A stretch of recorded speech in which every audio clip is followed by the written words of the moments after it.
online.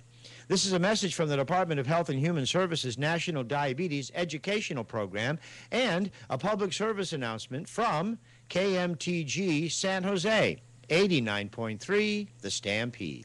When people talk about green homes, they're probably not talking about a paint color. A green home is one that uses less water and energy than the average home, recycles more, avoids lawn chemicals, and saves on utility bills. That keeps more green in the homeowner's wallet. For starters, replace frequently used incandescent bulbs with compact fluorescent ones. But be aware that many compact bulbs do not work with dimmers. Install motion sensors for outdoor floodlights and occupancy sensors for indoor hallways, closets, garages, and basements. Install digital timers, which work like regular switches when turned on, but shut power off after a regular timed interval. Perhaps most importantly, remember to turn lights off when you are not using them. Ask everyone in your household to switch off lights when they leave a room. Used wisely, electrical devices can light the way to a green house. This public service announcement was brought to you by KMTG San Jose 89.3 The Stampede.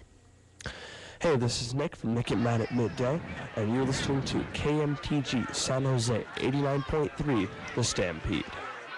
Well, welcome back to Mustang Stadium as the wind has been kind of taken out of this entire place as the Oak Grove, I keep saying that, the Leigh Longhorns player is down on the field. I've heard rumors that it is something of a dislocated shoulder or something with his shoulder, so the severity as far as that goes is not, worst case scenario. Yeah, not a obviously. Spine injury or neck or something like that, but still, nonetheless, dislocated shoulder, he'll be out at least 4 or 5 weeks. Now, that is one of the, I've never had it happen. No, but I've seen it happen. I've been on the field with the guy when that happened, and it is one of the worst sounding things as well as what sounded like the most painful thing that you can go through. As far as I know, it's one of the most painful injuries known to man. I mean, yep.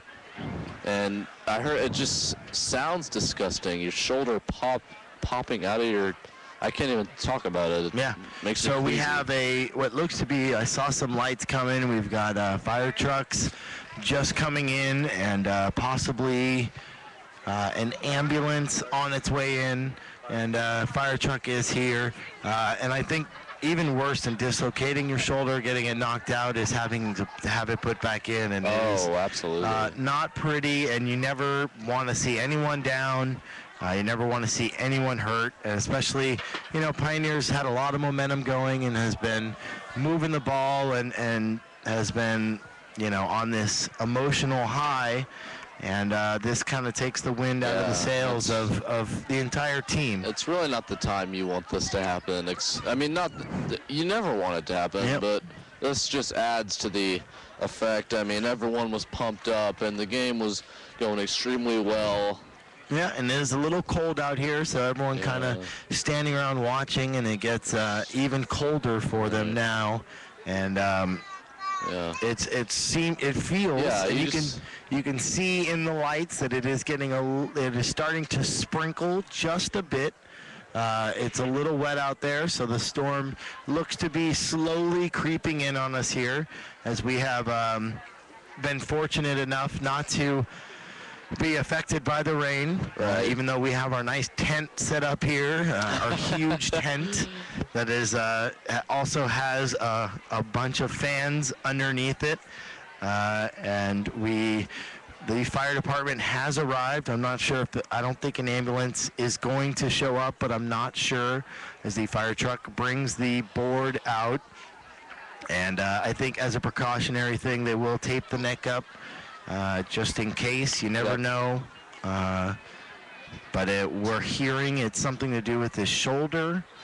And, on another note, We'll stop talking about this for a little while as they tend to him on the field, but Pioneer having the breakout game they've been looking for all season, have not had a game like this yet. Being able to run Curtis Tanquary, being able to run on demand, He has dominated this game. 2 rushing touchdown, 1 for 80 yards that he took end to end, coast to coast if you're doing basketball, like we will be doing in a couple of months here on KMTG, as we just got approved, and the district will be putting in a line for us into the gym, so thank you to them.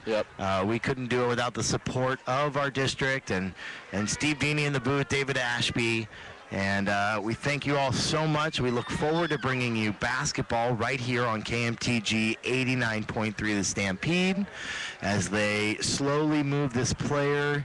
I don't know his name. I'm sorry. I wish I would have seen something sooner. We didn't notice as we were too busy noticing the squib kick and the potential onside kick recovery, if that's what you want to call it. But Pioneer is leading 44-23 over the visiting Leigh Longhorns. And I'm going to go out on a limb here and say that Pioneer is going to improve to 2-6, and Leigh High School will fall to 1-7. I mean, if Leigh does storm back for some reason, it will be reversed. But at this point right now, being up by such a large number, 3 scores, 3 touchdowns up, it definitely is in Pioneer's favor here. And I got to comment on, and the ambulance is just pulling up as my local stat guy is telling me, Mr. Hively, filling me in on that. But Drew Fryhoff, I know they haven't thrown the ball very much. He's only had to throw the ball maybe 4 times. He's completed 2 of those 4, I believe. Don't knock me on that if it's false. But the stamina, the composure, coming in, learning this offense, which is a difficult offense, running the ball, the little trickery plays of the fake pitch dives and whatever they do here for the Pioneer Mustangs, and that wing T formation, it's something that's not easy to pick up, and he definitely came in, took the reins, and put his head down and went full board, and he has done an outstanding job tonight. Well, great call there. I mean, getting your first start for a varsity football team as a sophomore quarterback, and you just come out and you're just the most calm, collected person on the field, really, in my opinion, among these juniors and seniors, and they're looking to you to lead them. And he's just done a great job, showing excellent maturity out on the football field. And who knows? Maybe he'll get another start next week. I mean, why not with the way he played this week? Yeah, well, and Zeno Forbes, shoulder hurt. Dylan Borrego, something else altogether. Nothing that is any of our business. We need to stay out of that. But the ambulance has arrived, and they're bringing the cart onto the field. We've heard it's a shoulder issue, something like a dislocated shoulder. And just a reminder that the Pioneers' next game will be next Saturday at Santa Teresa. I believe it's a day game. And then our next broadcast, our last broadcast of this football season, will be 2 weeks from tonight, November 12th, versus Andrew Hill right here at Pioneer Mustang Stadium. As, hopefully this game rides into that next game against Santa Teresa and then into that game against Andrew Hill. So they improved to 2-6 here after this game. We'll consider that a victory, just hypothetically speaking. Prove to 2-6. You win next week, you're 3-6. And you come back home. You win, and you're 4-6. 4-6, and that's respectable. As far as when you're 0-6 or 1-6, you're deflated. You kind of feel like you got the wind knocked out of you at all times, and it's a good way to look at it. Well, that's why they play the game. You never know. But the way this team's building momentum and building steam, it's very much, it's possible. So we'll just keep that in mind. So that is our next broadcast, our last broadcast of this football season, our first season on bringing you all the action right here on 89.3 The Stampede. We have been blessed with a beautiful night tonight. The crowd has tapered off a little here. I think sitting around here for going on almost 10 minutes now is definitely taking its toll on these fans. It's getting a little chilly. The blood's not flowing as warm as it was. Body temperatures are dropping, and so are people out of the stadium. So, but just to recap on what we've had today, we had a huge pass to open the game, second play of the game by Leigh to put them up 7-0. Pioneer comes back with an 80-yard drive, taking up another 5 minutes off the clock, 6 minutes off the clock, capped off by a Matt Nguyen touchdown of about 6 yards. Leigh coming back, throwing another deep ball down the sideline. Levon Donald making a big catch. Larry Donald, the brother, catching it down the sideline for a huge touchdown, giving him his 7th touchdown of the season. We ended the second half 14-7. Yep. So that was the end of the second half. Came in and Pioneer had another huge drive. Took about 7 minutes, 80-yard drive, capped off by Tanqueray touchdown, I believe. Yep. Pounded it in. That made it 14-14. And, no, they went for the 2-point conversion and made it 15-14. That's right. Well, it was an offsides, a false start, and then pushed him forward to the half-yard line. You are correct. And then, Tanqueray got the 2-point conversion as well. And then, so that put them up 15-14. And Leigh came back and scored 2 plays later on it was 3 plays later. They had a huge bomb down the sideline. They got them into about the 14-yard line.